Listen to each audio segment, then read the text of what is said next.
Hello everyone, so welcome back again to the channel. आज के इस वीडियो में हम लोग देखेंगे 2025 पीजीटी हिंदी प्री का क्वेश्चन। यहाँ पे आप लोग को देखने मिलेगा टोटल क्वेश्चन 100 और 100 क्वेश्चन के लिए मैक्सिमम मार्क दिया गया था 200। इसके लिए टाइम ड्यूरेशन मिला था 3 आवर्स का। तो बिना देरी करते हुए क्वेश्चन नंबर 1 की तरफ जाते हैं।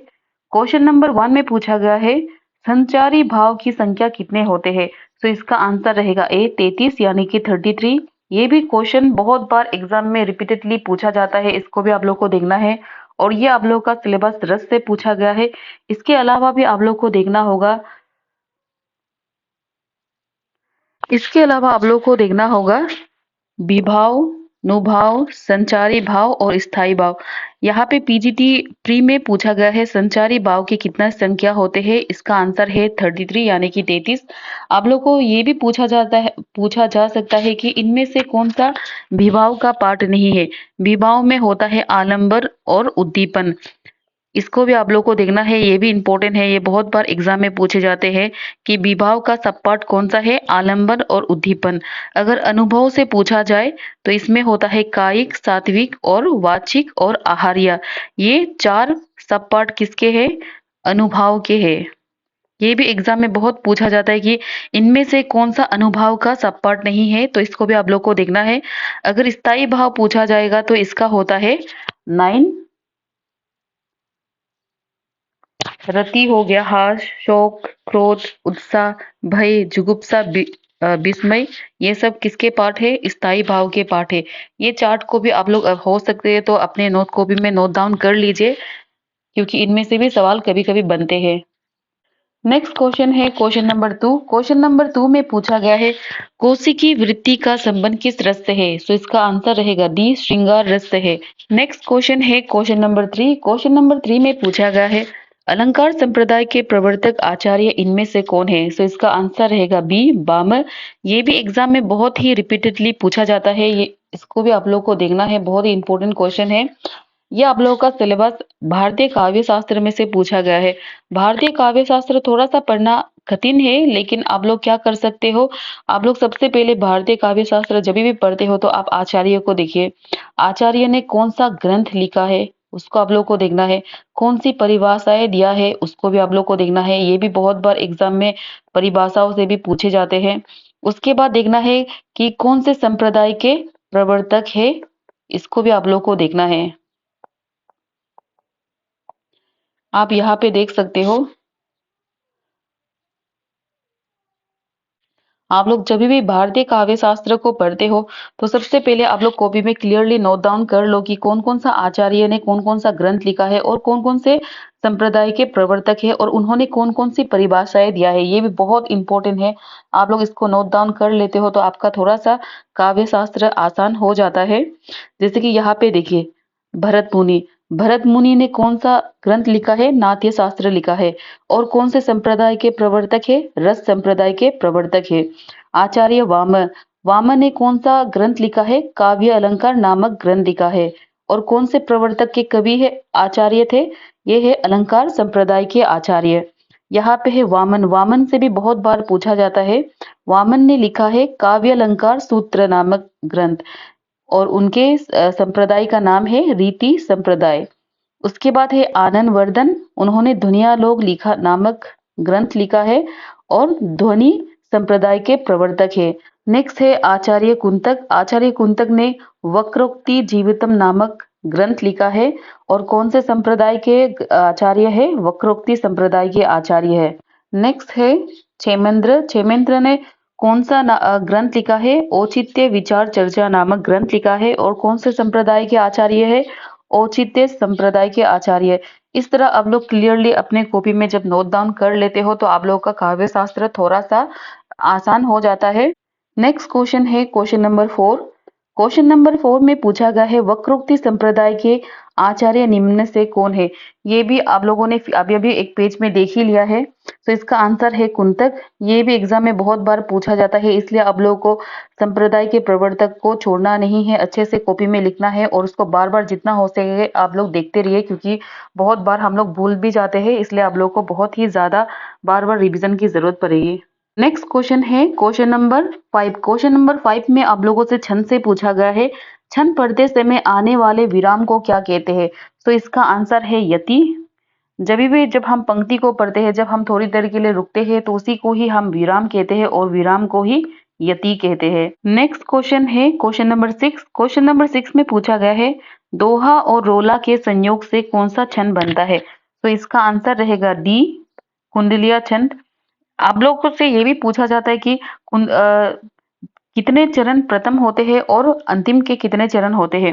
तो यहाँ पे देखिए, कुंडलिया छंद बनता है दोहा और रोला से। प्रथम 2 चरण किसके होते हैं? दोहा के होते हैं और अंतिम 4 चरण किसके होते हैं? रोला के होते हैं। इसको भी आप लोग को देखना होगा। नेक्स्ट क्वेश्चन है क्वेश्चन नंबर 7। क्वेश्चन नंबर 7 में पूछा गया है, छप्पे छंद के प्रथम 4 चरण किस छंद के होते हैं? तो इसके लिए आप लोगों को सबसे पहले देखना होगा कि छप्पे कौन से छंद से मिलके बनता है। तो यहाँ पे होता है छप्पे छंद रोला और उल्लाला से मिलके बनता है।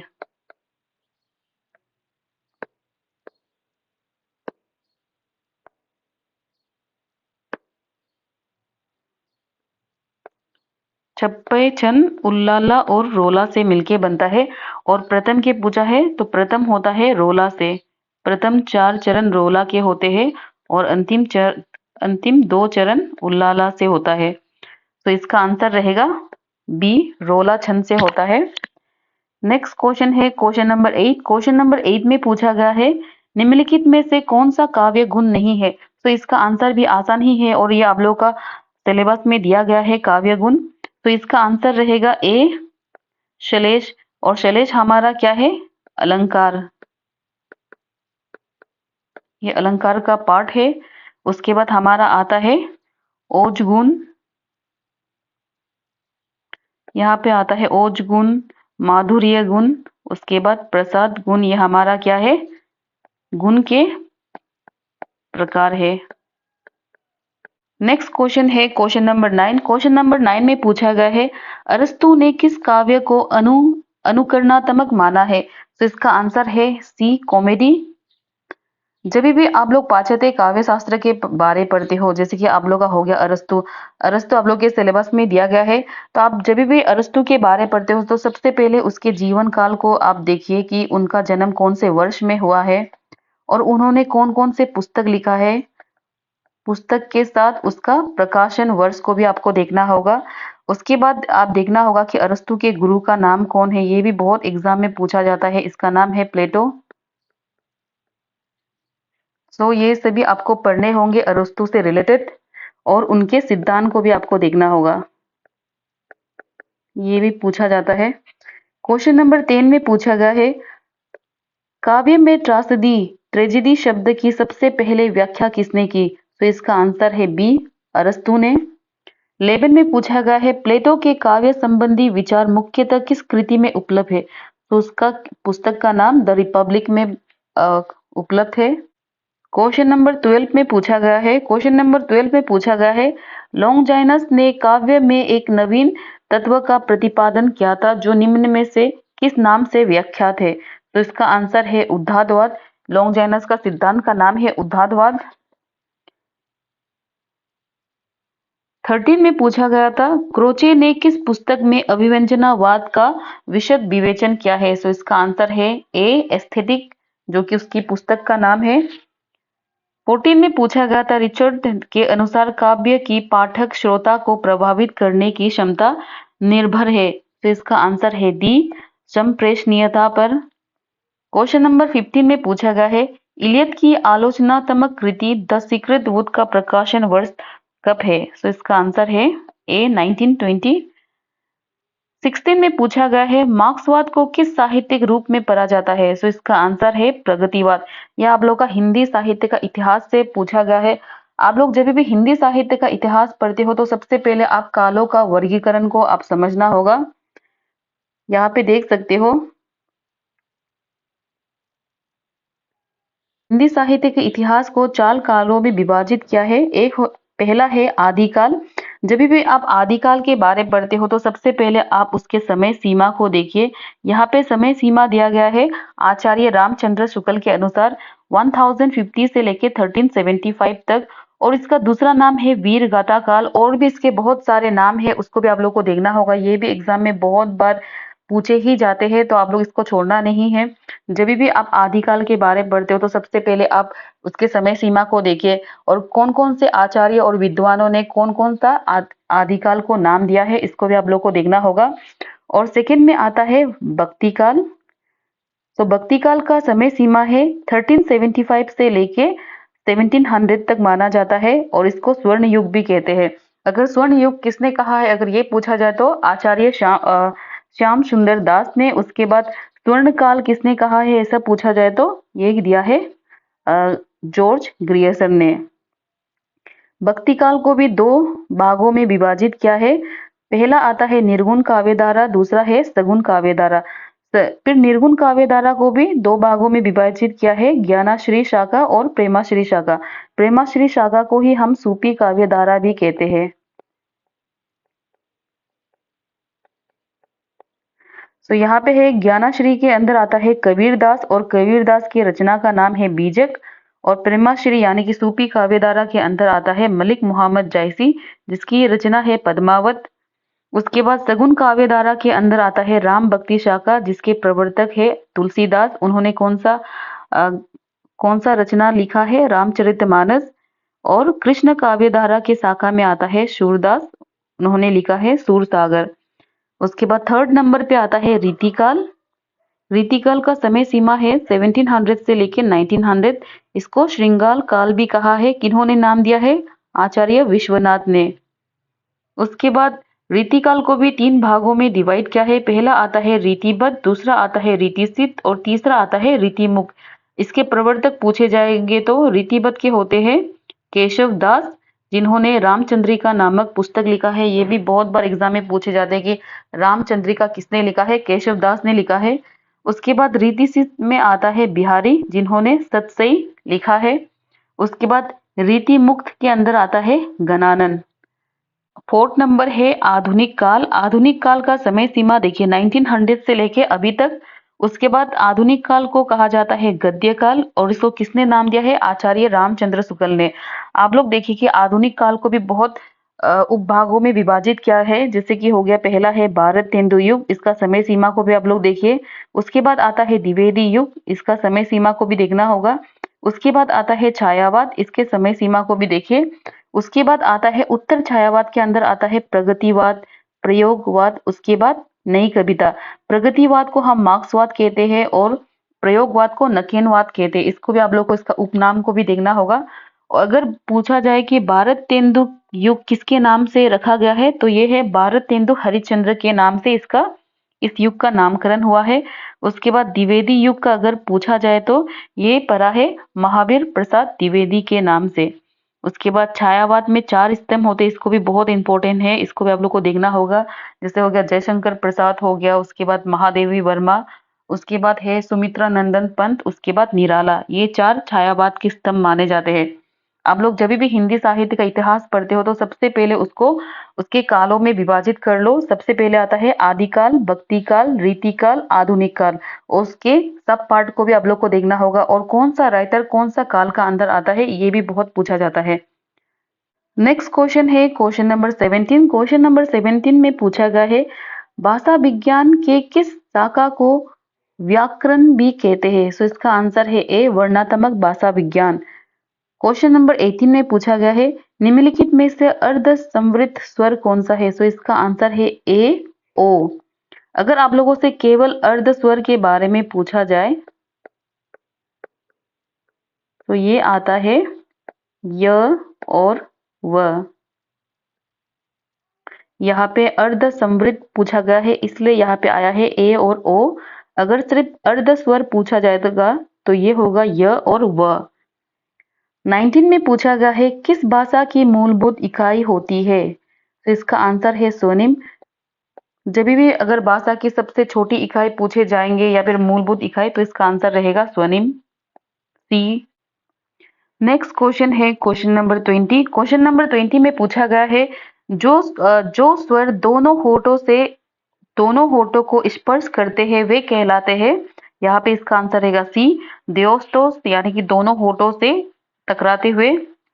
उसके बाद ये हो गया दंतोस, यानी कि दंत और ओष्ठ मिलके, यानी कि दांत और होठ मिलके। उसके बाद कंटोस, यानी कि कंठ, यानी कि गला और ओष्ठ से जो स्वर निकलते हैं उसे कंटोस कहते हैं। उसके बाद ऊष्म व्यंजन में आता है श, श, त, उसके बाद ह। ये चार ऊष्म व्यंजन में आते हैं। नेक्स्ट क्वेश्चन है क्वेश्चन नंबर 21। क्वेश्चन नंबर 21 में पूछा गया है, भाषा विज्ञान में संपर्क सिद्धांत के प्रतिपादक आचार्य कौन थे? तो इसका आंसर है ए, प्रोफेसर जी रेवेज। नेक्स्ट क्वेश्चन है क्वेश्चन नंबर 22। क्वेश्चन नंबर 22 में पूछा गया है, हिंदी भाषा के विकास का सही अनुक्रम कौन सा है? तो इसका आंसर रहेगा ए। ये भी बहुत ही आसान है और बार बार एग्जाम में रिपीटेडली पूछते ही रहते हैं, इसको भी आप लोग को देखना है। सबसे पहले आता है पाली, उसके बाद आता है प्राकृत, उसके बाद आता है अपभ्रंश, उसके बाद आता है हिंदी। क्वेश्चन नंबर 23 में पूछा गया है, हिंदी भाषा का संबंध किससे है? तो इसका आंसर रहेगा बी, अपभ्रंश से है। 24 में पूछा गया है, मध्य भारतीय आर्य भाषा का अंतिम रूप कौन सा है? तो इसका आंसर है डी, अपभ्रंश है।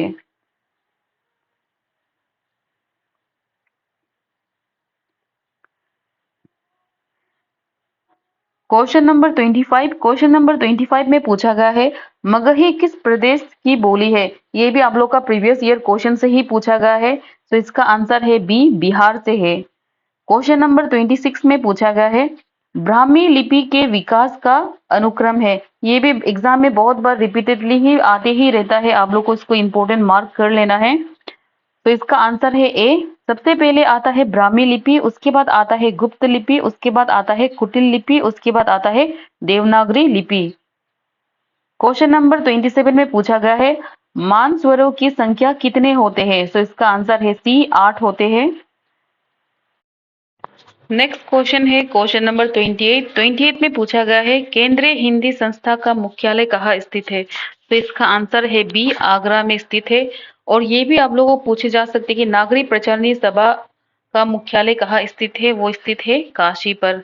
आप लोग को हिंदी के मुख्यालय कहाँ स्थित है ये भी पूछे जाते हैं, अलग अलग संस्थाओं के बारे में, इसको भी आप लोग को देखना है। नेक्स्ट क्वेश्चन है क्वेश्चन नंबर 29। 29 में पूछा गया है, गर्सा द तासी ने इस्तवार द ला लिटरेट्यूट एंदुए हिंदुस्तानी नामक किस भाषा में लिखा है?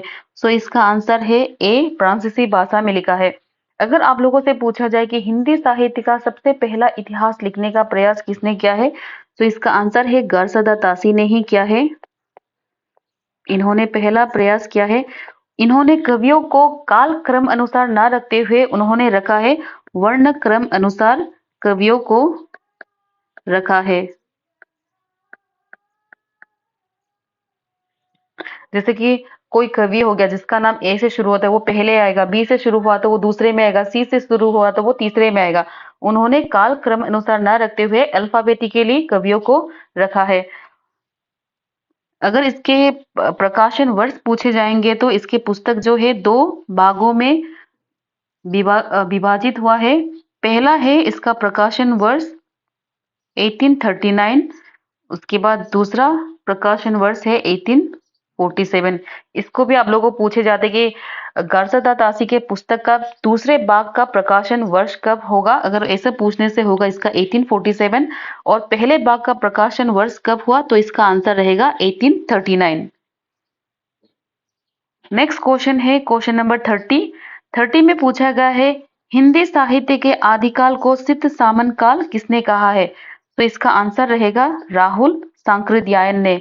इसको भी आप लोग को देखना है, ये भी बार बार पूछे ही रहते हैं, आप लोगों ने प्रीवियस ईयर क्वेश्चन में भी देखा है, बहुत बार हिंदी साहित्य के नामकरण से भी पूछे जाते हैं।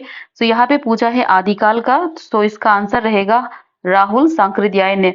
अगर हजारी प्रसाद द्विवेदी के बारे में पूछा जाए तो इन्होंने रखा है आदिकाल, जो कि सर्वमान्य है, और राहुल सांकृत्यायन ने आदिकाल को ही कहा है सिद्ध सामंत काल, और आचार्य रामचंद्र शुक्ल ने कहा है इसे वीर गाथा काल। नेक्स्ट क्वेश्चन है क्वेश्चन नंबर 31 में पूछा गया है आदिकालीन साहित्य में वीर रस की रचनाओं में प्रायः किस भाषा का प्रयोग किया जाता है? तो इसका आंसर रहेगा डिंगल। और आदिकाल में मुख्य रूप से दो भाषाओं का प्रयोग हुआ है, एक होता है पिंगल और दूसरा होता है डिंगल। यहाँ पे वीर रस का बारे पूछा है तो ये आया है डिंगल भाषा में ज्यादातर वीर रस का प्रयोग होता है। 32 में पूछा गया है आचार्य रामचंद्र शुक्ल ने 84 सिद्धों के अंतर्गत इनमें से कौन से योगिनी का नाम उल्लेख नहीं किया है? तो इसका आंसर है ए कपा लपा। क्वेश्चन नंबर 33 में पूछा गया है भक्ति द्रवित उपजी लाए रामानंद किसने कहा है? तो इसका आंसर है डी कबीर ने कहा है। क्वेश्चन नंबर 34 में पूछा गया है भक्ति काल की समय सीमा क्या है? तो इसका आंसर है ए 1375 से लेके 1700 तक। इसको भी आप लोग को देखना है कि आदिकाल का समय सीमा कब तक है, भक्ति काल का कब तक है, रीति काल का कब तक है और आधुनिक काल का कब तक है। 35 में पूछा गया है रीतिकाल के उत्तर मध्यकाल को श्रृंगार काल किसने कहा है? तो इसका आंसर रहेगा विश्वनाथ प्रसाद मिश्र ने। इसको भी आप लोग को देखना है कि रीतिकाल के कौन कौन से नाम है, कौन कौन से आचार्य ने कौन कौन सा नाम रखा है। क्वेश्चन नंबर 37 में पूछा गया है घनानंद किस काव्य धारा के कवि है? तो इसका आंसर रहेगा रीति मुख काव्य धारा के कवि है। नेक्स्ट क्वेश्चन है क्वेश्चन नंबर 38 में पूछा गया है मिश्र बंधु विनोद के चौथे भाग का प्रकाशन वर्ष कब हुआ है? तो इसका आंसर रहेगा बी 1934। अगर आप लोगों से पूछे जाएंगे कि मिश्र बंधु विनोद किसने लिखा है? ये तीन भाइयों ने मिलकर, इन तीनों भाइयों को कहते हैं मिश्र बंधु। सबसे पहले भाई का नाम है गणेश बिहारी,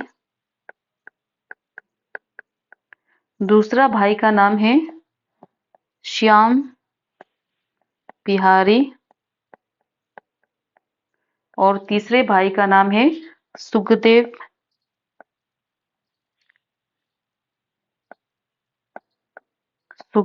बिहारी। ये तीनों भाई हैं जिसे एक साथ कहते हैं मिश्र बंधु। और उन्होंने कौन सा ग्रंथ लिखा है? मिश्र बंधु विनोद नामक से इतिहास ग्रंथ लिखा है। मिश्र बंधु विनोद ग्रंथ कितने भागों में विभाजित है? 4 भागों में विभाजित है। पहला 3 भाग का प्रकाशन हुआ है 1913 में हुआ है और जो 4th नंबर भाग है उसका प्रकाशन हुआ है 1934 में। नेक्स्ट क्वेश्चन है क्वेश्चन नंबर 41 में पूछा गया है कुछ पंक्ति दिया है, इसको बताना है कि किसने लिखा है। सो इसका आंसर है सी भारत तेंदु हरिश्चंद्र। 42 में पूछा गया है छायावाद को चित्र भाषा शैली किसने कहा है? तो इसका आंसर है रामचंद्र शुक्ल ने कहा है। 43 में पूछा गया है नागार्जुन का वास्तविक नाम क्या था? तो इसका आंसर है वेदनाथ मिश्र। 44 में पूछा गया है नकेनवाद किस काव्यधारा के लिए प्रयोग किया जाता है? तो इसका आंसर है सी प्रयोगवाद काव्यधारा के लिए प्रयोग होता है। अगर प्रयोगवाद का प्रवर्तक आप लोगों से पूछा जाए तो ये होगा अगय। 44 में पूछा गया है मुक्तिबोध की सबसे लंबी और चर्चित कविता कौन सी है? तो इसका आंसर है अंधेरे में। 46 में पूछा गया है निम्नलिखित में से किसको नई कविता का कवि नहीं कहा जा सकता? तो इसका आंसर है नागार्जुन। नागार्जुन कौन से युग के कवि है? ये है प्रगतिवाद के कवि है जिनको मार्क्सवाद भी कहते हैं। 47 में पूछा गया है निम्नलिखित में से कौन चंद्रगुप्त नाटक का पात्र नहीं है? आप लोग के सिलेबस में जितने भी उपन्यास नाटक लिखे हैं उनका आप लोग को पात्र के नाम जानना होगा। तो यहाँ पे 47 का आंसर है डी मल्लिका। 48 में पूछा गया है बकरी नाटक के रचनाकार कौन है? तो इसका आंसर है सर्वेश्वर दयाल सक्सेना। ये भी बहुत प्रसिद्ध नाटक है सर्वेश्वर दयाल सक्सेना की। 49 में पूछा गया है चरणदास चोर नाटक के लेखक है, तो इसका आंसर है ए हबीब तनवीर। 50 में पूछा गया है प्रेमचंद का अपूर्ण उपन्यास कौन सा है, तो इसका आंसर है ए मंगल सूत्र। 51 में पूछा गया है नागार्जुन कृत पारो उपन्यास का प्रकाशन वर्ष कौन सा है, तो इसका आंसर है 1975। 52 में पूछा गया है हिंदी में आंचलिक शब्द का सर्वप्रथम प्रयोग किस उपन्यास की भूमिका में किया गया है, तो इसका आंसर है डी मेला आंचल। ये भी बहुत इंपॉर्टेंट उपन्यास है। इसको किसने लिखा है? फणीश्वर फणीश्वर नाथ रेणु ने। यह आप लोग का सिलेबस में भी है, इसको बहुत अच्छे से देखना है। फणीश्वर नाथ रेणु की जो भी रचना है आप लोग को देखना होगा, उसके प्रकाशन वर्ष को भी देखना होगा। उसके बाद क्वेश्चन नंबर 53 में पूछा गया है हाथी के दांत किसकी रचना है, तो इसका आंसर ऑफिशियल आंसर था अमृत राय। उसके बाद 54 में पूछा गया है भारत तेंदु युग का सर्वश्रेष्ठ निबंधकार किसे माना गया है, तो इसका आंसर है बाल कृष्ण भट्ट। 55 में पूछा गया है अशोक के पुल निबंध के रचयिता कौन है, तो इसका आंसर है हजारी प्रसाद द्विवेदी। ये भी बहुत इंपॉर्टेंट क्वेश्चन है, एग्जाम में बहुत बार पूछे जाते हैं और ये भी बहुत प्रसिद्ध रचना है। 56 में पूछा गया है भारत तेंदु कृत नाटक किस विधा की रचना है। अब देखिए यहाँ पे नाटक देखने में ये एक नाटक विधा जैसी दिखती है, लेकिन ये होगा बी आलोचना विधा में लिखा है। एग्जामिनर ने कंफ्यूज करने के लिए ही क्वेश्चन डाला है, लेकिन कंफ्यूज होना नहीं है। नाटक ये बस रचना का नाम है और इसकी विधा है आलोचना विधा में लिखा है।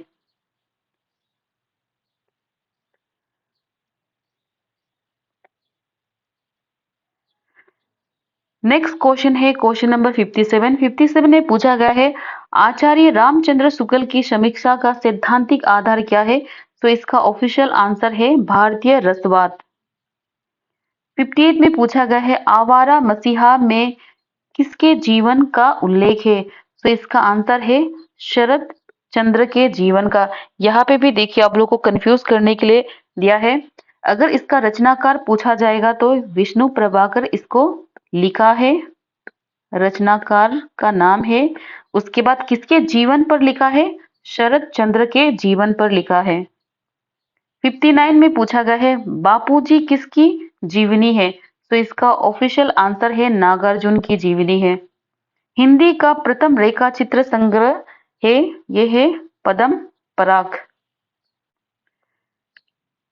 61 में पूछा गया है माती की मूर्ति किसकी रचना है, तो इसका आंसर है बी राम वृक्ष बेनीपुरी। ये भी बहुत प्रसिद्ध रचना है और ये कौन से विधा में लिखा गया है? रेखा चित्र विधा में लिखा गया है। क्वेश्चन नंबर 62 में पूछा गया है एक बूंद सहसा उछली किनकी रचना है, तो इसका आंसर है अगई की रचना है। 63 में पूछा गया है कबीर के दोहे किस नाम से जाने जाते हैं, तो इसका आंसर है साखी से जाने जाते हैं। 64 में पूछा गया है कबीर पिरछाई के रचयिता कौन है, तो इसका आंसर है अनंत दास। नेक्स्ट क्वेश्चन है क्वेश्चन नंबर 65। 65 में पूछा गया है आचार्य रामचंद्र शुक्ल ने किसको हिंदी का प्रथम सूफी कवि माना है, तो इसका आंसर है बी कुतुबन को माना है। अगर मुल्ला दाऊद की बात करें तो इसको किसने माना है? राम कुमार वर्मा ने।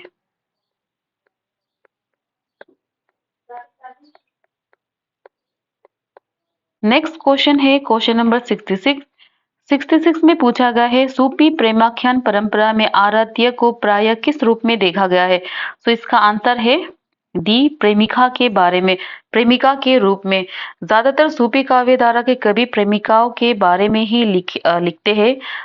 मुख्य रूप से उनके जो पुस्तक है उसमें मुख्य रूप से नायिका को ही प्रस्तुत किया गया है। 67 में पूछा गया है निम्नलिखित में से तुलसीदास कृत पुस्तक कौन सी है, तो इसका आंसर है सी 68 में पूछा गया है रामचरितमानस किस भाषा में लिखी गई है? तो इसका आंसर है अवधी भाषा में लिखा गया है।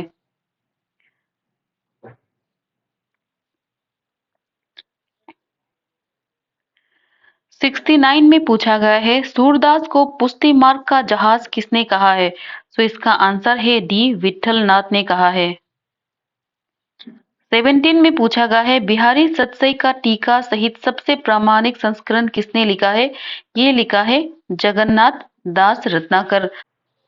नेक्स्ट क्वेश्चन है क्वेश्चन नंबर 71। 71 में पूछा गया है साकेत महाकाव्य का सर्वाधिक मार्मिक सर्ग कौन सा है?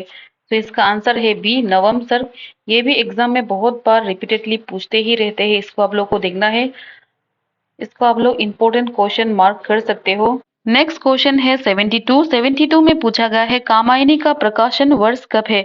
सो इसका आंसर है डी 1935। लेकिन कहीं कहीं पे 1936 भी देखने को मिलता है, लेकिन अकॉर्डिंग टू आंसर की 1935 को ही आंसर बताया गया है, तो इसलिए आप लोग को इसको ही मानना होगा 1935 को। 73 में पूछा गया है निराला कृत राम की शक्ति पूजा की रचना का आधार ग्रंथ कौन सा है? तो इसका आंसर है बी कृतिवास रामायण। 74 में पूछा गया है कितनी नाव में कितनी बार काव्य कृति के अगय को कौन सा पुरस्कार मिला था? तो इसको मिला था डी ज्ञानपीठ पुरस्कार, जो कि हिंदी साहित्य का सबसे बड़ा पुरस्कार होता है। 25 में पूछा गया है रामपी से उठी हुई आंखों ने मुझे क्षण भर टटोला और फिर जैसे पतियाते हुए स्वर में वो हंसते हुए बोला। ये काव्य पंक्तियां किनकी है? ये है धूमिल की है। 75 और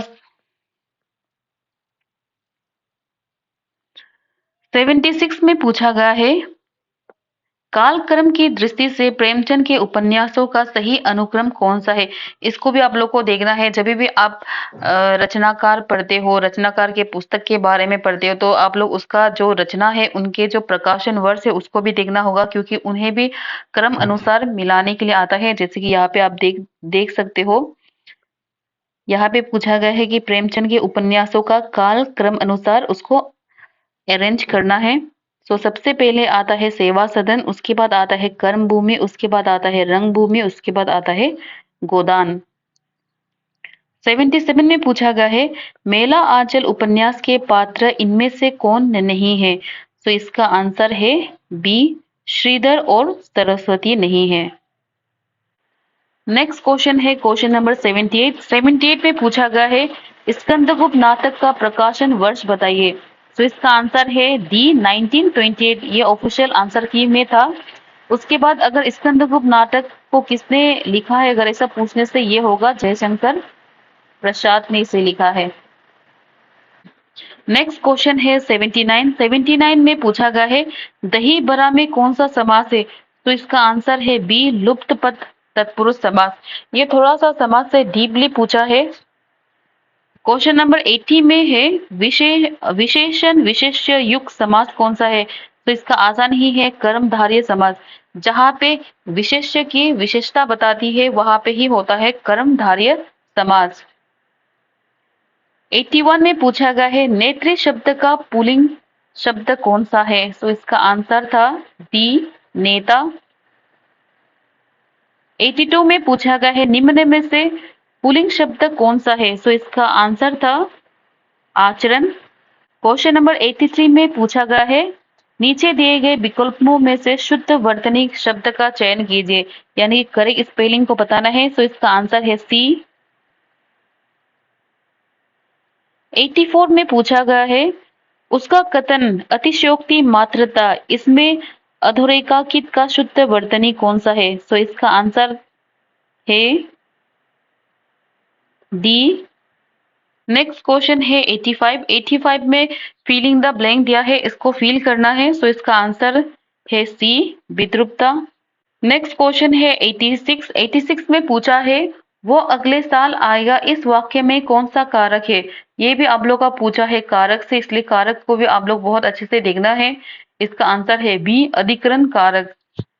87 में फिर से कारक से ही पूछा है, के लिए किस कारक का चिन्ह है? इस ये होगा दी संप्रदान कारक। 88 में पूछा है लोकोक्ति से, आग लगने पर कुआं खोदना लोकोक्ति का अर्थ है? इसका आंसर है बी, विपत्ति आ जाने पर तुरंत समाधान खोज लेना। नेक्स्ट क्वेश्चन है क्वेश्चन नंबर 89। यहाँ पे देखिए क्वेश्चन नंबर 89 से लेके 90 तक आपको आंसर पैसेज दिया गया है। इसको पढ़ते हुए आपको सवालों का जवाब देना है। तो यहाँ पे आप आंसर पैसेज अगर पढ़ना चाहते हो तो पढ़ सकते हो।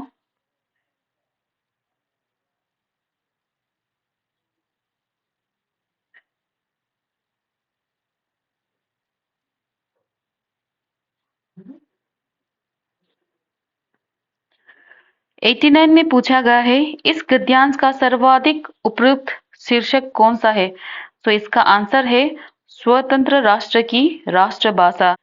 नेक्स्ट क्वेश्चन है क्वेश्चन नंबर 90। 90 में पूछा गया है, हमारे राष्ट्र में राष्ट्रभाषा के रूप में प्रतिष्ठित न हो सकने पर प्रमुख कारण यह है। इसका कारण आपको बताना है। तो इसका ऑफिशियल आंसर है, हम दीर्घकाल तक पराधीन रहे। नंबर 91 में पूछा गया है, ये मास कम्युनिकेशन से पूछा गया है, यानी कि जनसंचार से पूछा गया है। तो इसमें पूछा है, पिक्चर लेखन का संबंध किससे होता है? तो इसका आंसर है ए, समाचार पत्रों से होता है। 92 में पूछा गया है, भारत में प्रथम प्रायोगिक टीबी केंद्र का उद्घाटन कब हुआ? तो इसका आंसर है ए, 15 सितंबर 1959। क्वेश्चन नंबर 93 में पूछा है, ये देखिए अब लोग का आचार्यों के परिभाषाओं से पूछा है, इसको भी बहुत ही देखना है। शब्दार्थों सहितो काव्यम यह कथन इनमें से किनका है? तो इसका आंसर है बी, वामन का है। 94 में पूछा गया है, व्याकरण द्वारा असम्मत शब्दों के प्रयोग से कौन सा काव्य दोष होता है? तो इसका आंसर है बी, आप लोगों का काव्य दोष से पूछा गया है। 95 में पूछा गया है, ये कुछ पंक्ति दिया है, इसको बताना है कि इसको किसने कहा है? इसको कहा है आचार्य वामन ने। नेक्स्ट क्वेश्चन है क्वेश्चन नंबर 96। 96 में पूछा गया है, काव्य गुण के संबंध में निम्न में से कौन सा कथन असत्य है? तो आपको इनकरेक्ट स्टेटमेंट को देखना है। तो इसका आंसर है भी, भरत मुनि ने अपने ग्रंथ में 3 काव्य गुण माने हैं। ये बिल्कुल गलत है, क्योंकि 3 नहीं माना है। कितने माना है? 10 काव्य गुण माना है।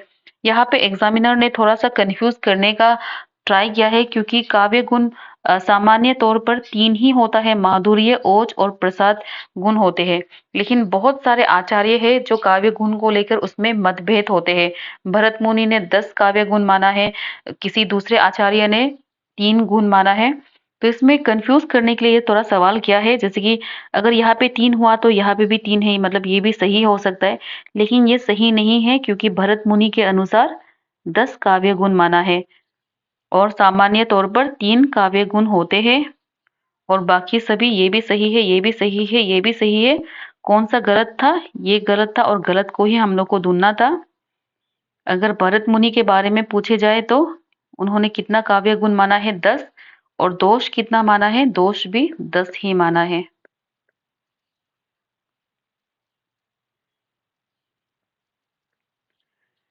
Question number 97। 97 में पूछा गया है, चित दीप्ति का संबंध किस काव्य गुण से है? तो इसका आंसर है ए, ओज गुण से है। 98 में पूछा गया है, मुंह में ताला लगाओ यह काव्य किस शब्द शक्ति का उदाहरण है? तो इसका आंसर है लक्षणा का उदाहरण है। ये भी लक्षणा से थोड़ा डीपली पूछा है, रूढ़िमूला लक्षणा का उदाहरण है। 99 में पूछा है, आचार्य भरत ने रस सूत्र के प्रथम व्याख्याता निम्न में से कौन सा माना है? तो ये आंसर है ए, भट्ट लोलत को माना है। क्वेश्चन नंबर 100 में पूछा गया है, साधारणीकरण शब्द का सर्वप्रथम प्रयोग किसने किया है? सो इसका आंसर है भट्ट नायक ने किया है। ये है 2025 हिंदी प्री का क्वेश्चन जो कि था टोटल 100 क्वेश्चन। आप लोग जितना हो सके पीवाईक्यू देखिए, जो कि बहुत बार रिपीटेडली कुछ क्वेश्चन बार बार आते ही रहते हैं, उसको तो बिल्कुल छोड़ना नहीं है। और जो लोग फर्स्ट टाइम पढ़ रहा है उन लोग के लिए थोड़ा मुश्किल हो सकता है, लेकिन आप लोग क्या कीजिए, आप लोग पढ़िए, उसके बाद और रिविजन करते जाइए, क्योंकि आप जितने बार रिविजन करोगे आप लोग का समझने में उतना आसानी होते रहेगा। तो आज की वीडियो में बस इतना ही।